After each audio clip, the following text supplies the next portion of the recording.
The simplest way to start using pointers is to get the address of some variable. I can define a local variable called apples.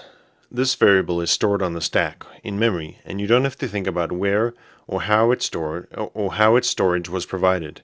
But you can get its address using the address of operator. That's the ampersand, which is a unary operator that I've not yet introduced, and has nothing to do with the bitwise AND operator, which, as you know, is a binary operator. The address of operator returns the address of some object. In this case, the object that the apples variable refers to. I then use this returned address to initialize the p variable, giving it an initial value. The asterisk, or star, following the type and preceding the pointer variable name indicates that this variable, which is also stored on the stack, is a pointer to int, or a pointer variable storing the address of an integer object. Again, this star has nothing to do with the arithmetic operator. Now, pointer declarations can get complicated. This is really simple, but as you will see later, it doesn't always stay this simple, and I've found that it helps to read such declarations from right to left.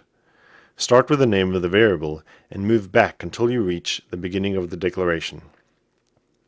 When you see the star, just say pointer. So p is a pointer to int, and it's initialized with the address of the apples variable.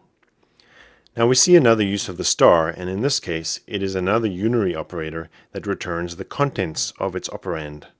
This is often called the dereference operator, as it dereferences the pointer, returning the variable being pointed to. So here we see an expression, and you can read it as the contents of p plus 6. The result of this expression is then used to initialize the oranges variable, giving it an initial value of 11. Now, a key insight to remember when using pointers is that the compiler is usually unable to detect whether pointers are in fact pointing to some valid location. C also does not offer any runtime facility for making these sorts of checks. Consider this scenario. We have already learned that local variables are not initialized, so the value of the p local variable, or the address that it initially points to, is not predictable. It could be anything. So when subsequently executing this line, what happens? Well, nobody knows, and this is where pointers get ugly, because your program will just go on and treat the contents of the address being pointed to as if it is an integer.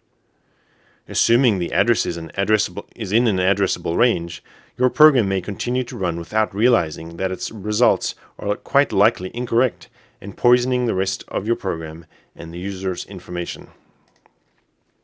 A much better scenario is if the p variable is initialized to 0. In this case, you can be sure that your program will crash very abruptly. What that means depends on the OS, but your program won't simply continue running, causing more harm. Obviously, some defensive programming will go a long way. Given that we all agree that a null pointer is an invalid pointer, and null is represented by 0, and 0 is treated as false in C, we can simply use an if statement to check whether the pointer points to anything before using it.